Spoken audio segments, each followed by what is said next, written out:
తాకట్లో ఉన్న మీ బంగారాన్ని విడిపించి ఆ రోజు ఆన్లైన్ రేటుకి కొంటాం. Sharma gold company. నమస్కారం, మీరు చూస్తుంది సుమన్ టీవీ. నా పేరు కీర్తి. నాతో పాటు ప్రముఖ ఆస్ట్రాలజర్ బ్రహ్మశ్రీ సుభాష్ శర్మ గురుగారు ఉన్నారు. నమస్తే గురుగారు. శ్రీమాత్రే నమః. గురుగారు, మళ్ళీ మే 14 తర్వాత 4 రాశులు చేంజ్ కాబోతున్నాయి. మరి ఈ రాశులు చేంజ్ అవ్వడం వల్ల ఏ రాశుల వరకు ఎలా ఉండబోతుంది, ఎవరికి కలిసి వస్తుంది, ఎవరికి కలిసి రావట్లేదు, కలిసి వస్తే ఓకే దండం, కలిసి రాకపోతే మాత్రం నిజంగా ఈ షష్టగ్రహ కూటమి తర్వాత చాలా భయం వేస్తుంది గురుగారు. అప్పటిదాకా సునాయాసంగా జరిగిన జీవితాల్లో కూడా పెను మార్పులు, అన్ఎక్స్పెక్టెడ్ మార్పులు, అది హెల్త్ కావచ్చు, వెల్త్ కావచ్చు, లేదంటే ఎమోషన్స్ కావచ్చు, ఫ్యామిలీ కావచ్చు, అన్నీ అస్తవ్యస్తంగా ఉన్నాయి కొన్ని రాశుల వారికి అయితే పాపం. సో వాళ్ళకి కూడా ఒక రెమెడీ కూడా సూచిద్దాం గురుగారు. ఒక దీపంలాగా తప్పకుండా ఉపయోగపడుతుంది చాలా మంది. తప్పకుండా చీకటిలో ఉన్నటువంటి ఒక వ్యక్తికి దీపాన్ని ప్రసాదించడం వెలుగు వస్తుంది. అయితే ఈ యొక్క గ్రహాల మార్పు వల్ల ఈ రాశి వారికి ఎలా ఉంటుందో తప్పకుండా తెలుసుకుందాం. ముందుగా వీక్షిస్తున్నటువంటి ప్రేక్షకులందరికీ శ్రీమాత్రే నమః, శ్రీ గురుభ్యో నమః. చాలామంది ఒక్క విషయం ముందుగా గుర్తుపెట్టుకోవాలి. ఈ రాశి ఫలితాలు, ఈ గ్రహాల మార్పులు అనేటువంటి ప్లానెటరీ పొజిషన్లో ఎప్పుడు ఏదో ఒక వింత జరుగుతూనే ఉంటుంది. ప్రతి ఒక్క చిన్నదానికి ఏదైనా చెప్తే వాళ్ళందరూ కూడా ఏం రియాక్షన్ ఉంటుందంటే భయపడిపోతూ ఉంటారు. ఇది భయపెట్టడానికో బాధ పెట్టడానికో కాదు. ప్లానెటరీ పొజిషన్లో జరుగుతున్నటువంటి ఒక్కొక్క గ్రహాల యొక్క మార్పు వల్ల కొన్ని రాసుల వారికి తప్పకుండా ఎఫెక్ట్ అనేటటువంటిది ఉంటుంది. దీనిని గోచార ఫలితాలు అని అంటారు. గోచారము అని అంటే అర్థం ఏంటి అంటే మనిషి నిత్య జీవితంలో జరిగేటటువంటి ఏవైతే సుఖదుఖాలు, కష్ట నష్టాలు, బాధలు ఏవైతే ఉన్నాయో వాటన్నిటిని కూడా సూచనాప్రాయంగా ఈ గ్రహం మారితే ఈ రకంగా జరుగుతుంది అనేటటువంటి అంశాలు మాత్రమే తెలుసుకోవాలి. ఇవి ఖచ్చితంగా జరుగుతాయి అంటే కొంత పర్సెంట్ మాత్రమే జరుగుతాయి. ఇది కూడా గుర్తుపెట్టుకోవాలి. అంటే ఇండివిజువల్ జాతకం ప్రకారం మారిపోతాయి కదా గురుగారు. ఇండివిజువల్ జాతక ప్రకారంగా మార్పు చెందడం జరుగుతుంది. లేదా ఒక మనిషి తాను చేసుకున్న పుణ్యకర్మల వల్ల కూడా మార్పు చెందే అవకాశం ఉంటుంది. రెండు విషయాలు గుర్తుపెట్టుకోవాలి. ఎందుకంటే పుణ్యకర్మ మనిషి యొక్క పాపాన్ని తగ్గిస్తుంది, నెగిటివ్ ఎనర్జీని తగ్గిస్తుంది, రాబోయేటటువంటి గండాలను తప్పిస్తుంది, ఎన్నో రకాలైనటువంటి అద్భుతాలను కలిగిస్తుంది. చాలామంది ఏమనుకుంటారంటే ఇవన్నీ చెప్తున్నారు కానీ నాకు ఏం కావట్లేదంటే అది నువ్వు పూర్వజన్మలో చేసుకున్న సుకృతము అని భావన చేసుకోవాలి తప్ప నాకేమీ కావట్లేదు కదా అని చెప్పి నువ్వు విరవిగా అనుకో, అది ఎప్పుడో ఒకప్పుడు నీకు తప్పకుండా ఎఫెక్ట్ కనిపిస్తూ ఉంటుంది. అందుకే ఎప్పుడైనా ఇండివిజువల్ జాతకం ఒక రకంగా ఉంటుంది, తాను చేసుకున్న పుణ్యకర్మలు ఒక రకంగా మనిషి యొక్క జీవితాన్ని ఉద్ధరింపజేస్తాయి. ఈ గోచార ఫలితాలు కూడా అదే రకంగా ఉంటాయి. అందరూ కూడా గుర్తుపెట్టుకోవాలి. ఇక మొట్టమొదటిగా మారేటటువంటి 4 గ్రహాలు. 1 రవి గ్రహం మారుతుంది, సూర్యుడు మార్పు చెందుతున్నాడు. 2 గురువు మార్పు చెందుతున్నాడు. 3 రాహు మార్పు చెందుతున్నాడు. 4 కేతు మార్పు చెందుతున్నాడు. ఈ 4 గ్రహాలు కూడా ఒకే రోజు అంటే తేదీ 14వ తారీఖు రోజున, మే 14వ తారీఖు రోజున మార్పు చెందుతున్నాడు. సూర్యుడు మేషరాశి నుంచి వృషభ రాశిలోకి వస్తాడు. గురువు వృషభ రాశిలో నుంచి మిథునంలోకి అడుగు పెడతాడు. కేతువు కన్య నుంచి సింహంలోకి అడుగు పెడతాడు. రాహు మీనంలో సంచరిస్తున్నాడు, కుంభంలోకి అడుగు పెడతాడు. ఈ 4 గ్రహాల యొక్క మార్పు కారణం చేత కొన్ని రాసుల వారికి మంచి ఫలితాలు ఉంటాయి. ఎప్పుడైనా దీంట్లో 3 కేటగిరీస్ ఉంటాయి. ఎప్పుడైనా గుర్తుపెట్టుకోండి. 1 మంచి ఫలితాలు అంటే ఉత్తమమైనటువంటి ఫలితాలు, 2 మధ్యమ ఫలితాలు, 3 అధమ ఫలితాలు. ఈ 3 కేటగిరీస్ని ఈ 12 రాసులను డివైడ్ చేస్తే అప్పుడు అందరికీ అర్థమవుతుంది. ఈ గ్రహాల మార్పు వల్ల 4 రాసుల వారికి అత్యద్భుతమైనటువంటి రాజయోగం సిద్ధిస్తుంది. రాజయోగం అంటే ఇక వాళ్ళు పట్టిందల్లా బంగారం అవుతుంది. ఏ బిజినెస్లో అడుగు పెడితే ఆ బిజినెస్లో సక్సెస్ సాధిస్తారు. వాళ్ళకు వివాహం కానటువంటి వాళ్ళకి వివాహం, సంతానం లేనటువంటి వారికి సంతానము, కోర్టు కేసులు ఇబ్బందులు పడుతున్న వారికి అందులో జయము. ఇలా 1 కాదు 2 కాదు, ప్రతి పనిలో సక్సెస్. రాజయోగం అంటే చాలామంది ఏమైనా డబ్బులు వచ్చేస్తాయని అనుకుంటారు. రాజయోగం అంటే అది కాదు, మనకు కానటువంటి పనులు కూడా సకాలంలో పూర్తయిపోవడమే రాజయోగం. చాలా ఈజీగా అయిపోతాయి. ఎవరితోనైనా మీటింగ్ ఉంది, అతనితో మనకి ఏదైనా పని కావాలంటే అది సక్సెస్, వెంటనే వాళ్ళతో మాట్లాడిన వెంటనే ఆ సక్సెస్ అయిపోతూ ఉంటుంది. అక్కడ నుంచి ఆమోద ముద్ర పడుతుంది. ఇలా అంటే రాజయోగం అంటే మనకు అనుకున్నటువంటి పనులు సునాయాసంగా జరిగిపోతాయని అర్థం చేసుకోవాలి. ఆ 4 రాశులు ఏంటి అని అంటే కనుక ధనస్సు రాశి, అలాగే మకర రాశి, కుంభరాశి, మీనరాశి. ఈ 4 రాశులు దేని కారణం చేత అంటే రాహు మీనంలోంచి కుంభంలోకి అడుగు పెడుతున్నాడు కాబట్టి ఈ 4 రాసుల వారికి అద్భుతమైనటువంటి రాజయోగం సిద్ధించబోతుంది. ఇక రెండవది గురువు మార్పు వల్ల. గురువు వృషభంలో నుంచి మిథునంలోకి అడుగు పెడుతున్నాడు. ఎప్పుడైతే మిథునంలో అడుగు పెడతాడో వృషభ రాశి వారు టాప్ పొజిషన్లో ఉంటారు. ఇక వృషభ రాశి వారికి ఈ సంవత్సరం అంతా తిరుగు ఉండదు. ఇక వాళ్ళు ఇక రాజయోగము అంటే అద్భుతమైనటువంటి రాజయోగం వాళ్ళది. వాళ్ళు ఎలా ఉంటారంటే ఫైనాన్షియల్ రంగంలో చాలా అత్యద్భుతమైనటువంటి స్థితికి వెళ్ళిపోతూ ఉంటారు. ఇల్లు లేనటువంటి వారు ఇల్లు తీసుకుంటారు. వివాహం కానటువంటి వారికి ఈ సంవత్సరం తప్పకుండా వివాహం జరిగేటటువంటి సూచనలు కనిపిస్తూ ఉంటాయి. అలాగే వృత్తి వ్యాపారాదులలో ఎవరైతే ఇబ్బందులు పడ్డారో ఇన్ని రోజులు వాళ్ళందరికీ కూడా ఆ టెన్షన్స్ అన్నీ కూడా ఫ్రీ అయ్యేటటువంటి అవకాశాలు కనిపిస్తూ ఉంటాయి. ఇక అప్పుల బాధలు ఉన్నటువంటి వారు, అనారోగ్య సమస్యలు ఉన్నటువంటి వారికి పూర్తిగా నయమయ్యేటటువంటి సూచనలు ఈ గురువు మార్పు వల్ల కలుగుతాయి. గురువు ఫైనాన్షియల్కి పుత్ర సంతానానికి కారకుడు గురువు అవుతాడు జాతకంలో. అందుకే గురువుని పుత్రకారకుడు అని అంటూ ఉంటాం జాతకంలో. కాబట్టి సంతానం లేనటువంటి వారు వృషభ రాశి వారు ఎవరైతే ఉన్నారో వాళ్ళకు ఈ సంవత్సరం తప్పకుండా సంతాన సాఫల్యం ఉంటుంది. ఫైనాన్షియల్ విషయంలో ఎవరైతే ఇన్ని సంవత్సరాలు బాధపడ్డారో తప్పకుండా వాళ్లకు ఈ సంవత్సరం ఫైనాన్షియల్ మ్యాటర్స్ అన్నీ కూడా సాల్వ్ అయిపోతాయి. అప్పులు ఉన్నటువంటి వారు అప్పులు క్లియర్ చేసుకుంటూ ఉంటారు. ఏదైనా బకాయిలు రావాల్సినటువంటివి కూడా తప్పకుండా వచ్చేటటువంటి సూచనలు ఈ గురువు మార్పు వల్ల కలుగుతాయి. గురువు మార్పు వల్ల ముఖ్యంగా 3 రాసుల వారికి రాజయోగం.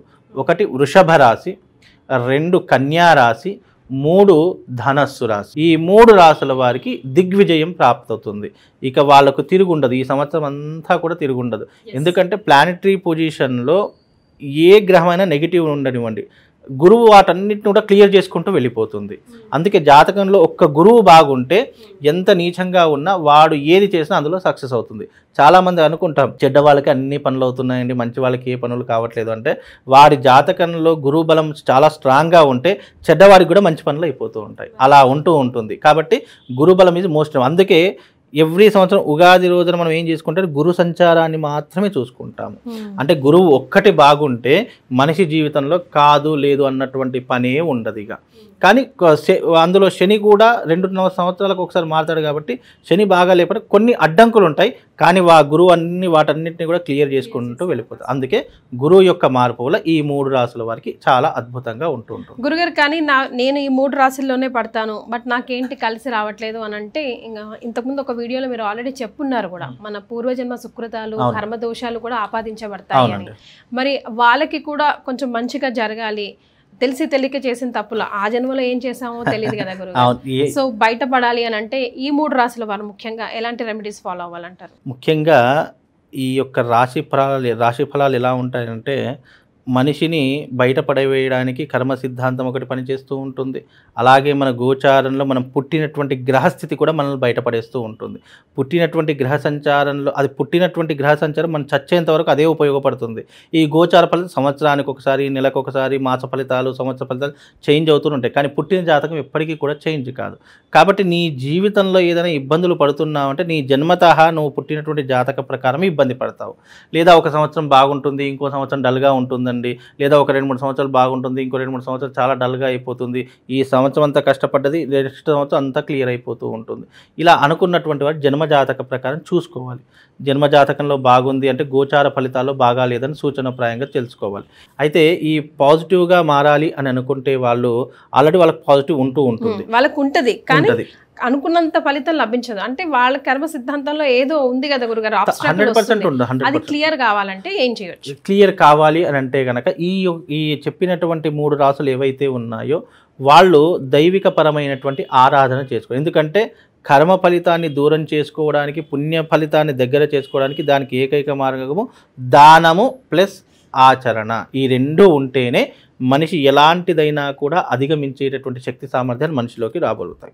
అందులోనూ ఇప్పుడు ఈ 3 రాసుల వారు తప్పకుండా ఆరాధించవలసినటువంటి దైవం అంటే గణపతి యొక్క ఆరాధన చేసుకోవడం. తప్పకుండా గణపతిని ఉపాసించడము, మంగళవారం గణపతి యొక్క ఆలయానికి వెళ్ళడము. అక్కడ తప్పకుండా గణపతికి చాలా ప్రీతికరమైనటువంటివి మందార పుష్పాలు, గణపతికి చాలా ప్రీతికరమైనటువంటివి మందార పుష్పాలు. ఈ మందార పుష్పాలు ప్లస్ గరిక, ఈ రెండిటినీ కూడా గణపతికి సమర్పించడం వల్ల నీ జీవితంలో కాదు లేదు రాదు అనుకున్న సమస్యలే ఉండవు. కాబట్టి నీ కర్మ ఫలితంలో ఏదైనా బ్యాడ్ సిచ్యువేషన్ ఉండి నువ్వు దాన్ని పాజిటివ్గా మార్చుకోవాలి అనుకుంటే ఈ సిద్ధాంతాన్ని నువ్వు ఒక్కసారి ప్రయత్నించి చూడండి. అంటే ఎక్కువ రోజులు అవసరం లేదు, కేవలం ఒక్క 5 మంగళవారాలు కానీ 11 మంగళవారాలు కానీ చేసి చూడండి. మీ జీవితంలో మీ యొక్క కర్మ సిద్ధాంతం నుంచి మీరు బయటపడగలుగుతారు. అంటే నెగిటివ్ ఇంపాక్ట్ ఏదైతే ఉంటుందో, ఇంకా మీరు అన్నట్టుగా ఈ 3 రాసుల వారికి ఏదో ఒక నెగిటివ్ ఇంపాక్ట్ వల్ల, ఏదో ఇంకా సిచ్యువేషన్ బాగా లేకపోవడం వల్ల కానీ ఏదైనా జరిగితే కనుక ఈ యొక్క పరిహారాన్ని మీరు పాటించి చూడండి, తప్పకుండా వాళ్లకు పాజిటివ్నెస్ కలుగుతుందమ్మా. చాలా సంతోషం గురుగారు. సో చాలా పాజిటివ్గా ఉన్న 3 రాశుల గురించి చెప్పుకున్నాం కదా, మరి అధమంగా ఉండే రాశులు ఏవి గురుగారు? అధమంగా ఉండేటటువంటి రాశులలో మొట్టమొదటి రాశి మేషరాశి. మేషరాశి వారికి ఏలినాటి శని ప్రభావం ప్రారంభమైంది. అందులో గురువు ద్వితీయ తానున్నటువంటి రాశి నుంచి మిథునంలోకి అడుగు పెడతారు. అంటే మేషరాశి నుంచి లెక్క పెట్టుకుంటే 3వ స్థానంలో సంచరిస్తూ ఉన్నాడు. అలాగే మేషరాశి వారికి ఈ సంవత్సరంలో కొద్దిగా గడ్డు కాలం అని చెప్పుకోవచ్చు. ఇక 2వ రాశి వృశ్చిక రాశి. వృశ్చిక రాశి వారికి కూడా ఈ సంవత్సరం గడ్డు కాలము అని చెప్పుకోవచ్చు. కుంభరాశి వారికి కూడా ఏలినాటి శని ప్రభావం వల్ల కొంతవరకు ఇబ్బందులు కలుగుతాయి, కానీ అంత ప్రభావం చూయించదు. ఎందుకంటే మొన్ననే శని తానున్నటువంటి రాశి నుంచి మీనంలోకి అడుగు పెట్టాడు కాబట్టి అంత ఫలితాలు ఏమి కనిపి మధ్యమ ఫలితాలు ఉంటాయి కుంభరాశికి. కానీ మేషరాశి వృశ్చిక రాశి వారికి అధమ ఫలితాలు ఉంటాయి. ఇంకా 2 రాశులు ఏమిటి అంటే కర్కాటక రాశి ఒకటి, అందులోను సింహరాశి ఒకటి. ఈ రాశుల వారికి కూడా అధమ ఫలితాలు ఉంటాయి. కర్కాటక, సింహం, మేషం, వృశ్చికం ఈ రాశుల వారికి కొన్ని రకాలైనటువంటి ఇబ్బందులు. ఎలాంటి ఇబ్బందులు అంటే ఆస్తి తగాదాలు, అన్నదమ్ముల మధ్య వైరములు, ఉన్న చోటు ఖాళీ చేసి మరొక ప్రదేశానికి బదిలీ కావడము, అలాగే వృత్తి వ్యాపారాదులలో నష్టం ఏర్పడము, అయిన వాళ్లతో శత్రుత్వం ఏర్పడము, ఆస్తులు అమ్ముకోవడము, కోర్టు కేసులలో చిక్కుకోవడము, ఫైనాన్షియల్ టెన్షన్స్ విపరీతంగా పడడము, భార్యాభర్తల మధ్య వైరం ఏర్పడడం, ఇలాంటి సూచనలు వాళ్ళ జీవితంలో జరిగేటటువంటి సూచనలు మనకు కనిపిస్తాయమ్మా. గురుగారు మరి మీరు ఏం చేయాలంటారు? ఏం చేయాలి? ఇప్పుడు మన కర్మ బాగా లేకపోతే దేవత ఆరాధన చేసుకోవాలని చెప్తాం. అలాగే వీళ్ళు కూడా దేవత ఆరాధన లేదు. దీనికి శాశ్వత పరిష్కారం చెప్తాను. ఈ యొక్క రాసుల వారు ఏదైతే చెప్పానో వాళ్లకు ఈ కర్మ ఫలితం తొందరగా బయటపడాలి. ఫైనాన్షియల్ స్టేటస్ ఇప్పుడు 100కి 99% అన్ని ఫైనాన్షియల్ తోటే ముడిపడి ఉన్నాయి. ఒక్క ఫైనాన్షియల్ బాగుంటే ఏదో కొన్ని రకాలుగా మనం బయటపడవచ్చు, కొంతవరకు హ్యాపీగా ఉండొచ్చు. ఆరోగ్యం, ఫైనాన్స్ ఈ రెండు కూడా మన జీవితంలో బాగుండాలి. రాబోయే అవాంతరాలను తట్టుకోవాలి, లేదా వాటిని ఎదుర్కొని దాటుకొని వెళ్ళాలి అని అనుకుంటే గనక ఈ శాస్త్రమునందు మనకు ఈ యొక్క స్కాంద పురాణంలో లక్ష్మీనారాయణ హృదయ స్తోత్రము అని చెప్పేసి ఒక స్తోత్రం ఉంటుంది. ఆ స్తోత్ర పారాయణం చేసుకోవడము, లేదా లక్ష్మీనారాయణ హృదయ హోమము అనేటటువంటిది ఒకటి ఉంటుంది, యజ్ఞము. ఆ యజ్ఞము చేసుకోవడం ద్వారా మనిషి జీవితంలో ఇది వ్యాస భగవానుడు సాక్షాత్తు వైకుంఠవాసుడైనటువంటి శ్రీమన్నారాయణ వ్యాసుడితో చెప్తాడన్నమాట. ఎవరైతే లక్ష్మీనారాయణ హృదయ హోమం చేస్తారో వాళ్లకు ఏ యుగములోనైనా ఏ కాలమునందైనా ఈ యొక్క ఆర్థిక పరమైనటువంటి ఇబ్బందులను నేనే దూరం చేస్తాను, వాళ్ళ పోషణను వాళ్ళ భవిష్యత్తును నేనే చూసుకుంటాను స్కాంద పురాణంలో చెప్పడం జరిగింది. ఈ కలియుగంలో మీకు తొందరగా ఫలితం రావాలంటే ఈ యొక్క యాగం చేసుకొని చూడండి. తప్పకుండా ఫైనాన్షియల్ ఇబ్బందులు, ఆరోగ్య సమస్యలు, కుటుంబ సమస్యలు, ఆర్థిక పరమైన ఇబ్బందులు, మీకు హెల్త్, వెల్త్ అన్నీ కూడా సమృద్ధిగా ఉంటాయి. ఇది చాలా పవర్ఫుల్. ఇది చేసేటటువంటి విధానాలు కూడా చాలా క్రిటికల్గా ఉంటాయి. అన్ని రకాలైనటువంటి విధానాలు దీనికి ఎక్కడ పడితే అక్కడ వాళ్ళ జాతకంలో యోగం ఉండాలి. మళ్ళీ చేసుకోవాలంటే వాళ్ళ జాతకంలో యోగం ఉండి ఇది చేసుకుంటే గనక 2 ఏకీకృతమైపోయి వాళ్ళ జీవితాన్ని అద్భుతంగా తీర్చిదిద్దుతాయి. శ్రీమన్నారాయణుడు వాళ్ళతో కొలువై ఉంటాడు. అంత విశేషమైనటువంటిది ఈ యాగం. బాగా లేనటువంటి జాతకులు ఎవరైతే ఉన్నారో ఈ యాగం చేసుకోండి. నిజంగా ఆఫ్టర్ లైఫ్ బిఫోర్ లైఫ్ అన్నట్టుగా వాళ్ళ లైఫ్ మారిపోతుంది. అట్లా ఉంటుందమ్మా. కాబట్టి ఈ పరిహారం చేసుకుంటే తప్పకుండా వాళ్ళ జీవితంలో పెను మార్పులు సంభవిస్తాయి. పాజిటివ్ ఉన్నటువంటి వారికి మరింత పాజిటివ్ చేకూరుతూ ఉంటుంది. నెగిటివ్గా ఉన్నటువంటి వాడి జీవితంలో ఇక చెడు అనేటటువంటిదే ఉండదు. వాళ్ళ జీవితంలో డబ్బు కొరత అనేటటువంటిదే కనిపించదు. వాడికి సమస్య అనేటటువంటిది వారి దరిదాపులలోకి కూడా రాదు. అంత వైశిష్టమైనటువంటిది ఈ యాగం. ఇది ఒక్కసారి చేసి చూడండి అమ్మ. జీవితంలో ఇక నిజంగా చెప్తున్నా, ఇది సాక్షాత్తు శ్రీమన్నారాయణుడే వ్యాసుడితో చెప్పాడంటే ఇక దీనికంటే గొప్పనైనటువంటిది ఏముంటుంది. కాబట్టి ఇది చాలా అత్యద్భుతమైనటువంటిది. ఇది చేసుకోవాలన్నా కూడా మనిషిలో యోగం ఉండాలి, చేసుకోవాల్సిన తపన ఉండాలి. ఏదో చెప్పాడు కదా మనం చేసి చూద్దామని కాదు, నీ దాంట్లో తపన రావాలి. అబ్బా నేను కష్టాల ఊబిల నుంచి బయటపడాలి, భగవంతుడి అనుగ్రహం నాకు కావాలి, నేను అనుకున్న పనిలో ప్రతి దాంట్లో విజయం చేకూరాలి అనేటటువంటి తపన ఉండి ఇది చేసుకుంటే తప్పకుండా కార్యసిద్ధి కలుగుతుందమ్మా. సో ఇంకా 4 రాసుల వారికి మరి ఎలాంటి పరిహారాలు సూచిస్తారు గురుగారు మీరు? ఇంకా 4 రాసులు అంటే గనక మిథున రాశి వారికి జన్మస్థానంలో గురు సంచరిస్తున్నాడు కాబట్టి వాళ్ళకి అధమ ఫలితాలే ఉంటాయి. అలాగే కన్యా రాశి వారికి కూడా అధమ ఫలితాలే ఉంటాయి. అలాగే ఈ యొక్క తులారాశి వారికి కూడా అధమ ఫలితాలు. కొంతవరకు మేషరాశి వారు, ఈ 4 రాశుల వారికి అధమ ఫలితాలు అని చెప్పుకోవచ్చు. అధమము అంటే న్యూట్రల్గా ఉండవచ్చు, అది భయపడాల్సిన పనేం లేదు, అంత బాగుండదు, అంత నష్టం జరగదు, అంత అద్భుతం కాదు, న్యూట్రల్గా ఉంటాయి. అందులో వీళ్ళు కొన్ని పాటించవలసినటువంటి నియమాలు పాటించాలి. ఎవరి జోలికి వెళ్ళకూడదు, అనవసరమైనటువంటి విషయాల్లో కలగజేసుకోకూడదు. అయ్యా మనవాడి అనుకుంటే వాడి పాపం మనకు చుట్టుకుంటుంది, మన పుణ్యం వాడికి వెళ్ళిపోతుంది. కాబట్టి ఎవరి జోలికి వెళ్లకుండా ఉంటే అన్ని రకాల ఫైనాన్షియల్ విషయంలో చాలా అప్రమత్తంగా ఉండాలి. లావాదేవీల విషయంలో కానీ, తీసుకునే విషయంలో కానీ, ఎవరికైనా ఇచ్చే విషయంలో కానీ చాలా జాగ్రత్తగా ఉండాలి. కుటుంబ విషయాలకి టైం ఎక్కువగా కేటాయించాలి. ఈ సిద్ధాంతాలు పాటిస్తే ఎలాంటి ఇబ్బంది లేదు. దాని తర్వాత ఎవరికైనా సంవత్సర కాలంలో జాతకాలు మారుతూ ఉంటాయి. ఈ సంవత్సరం మాత్రం కొంతవరకు జాగ్రత్తగా ఉండేటటువంటి రాసులు ఈ 4 రాసులు. కాస్త జాగ్రత్తగా ఉండండి, అన్ని విషయాల్లో ఆచితూచి అడుగు పెట్టండి. ఇంకా మీకు మరింత మెరుగైనటువంటి ఫలితాలు కావాలి అని అనుకుంటే గనక వీలైతే మీరు మంగళ చండీ తంత్రము అనేటటువంటి ఒక యాగం ఉంటుంది.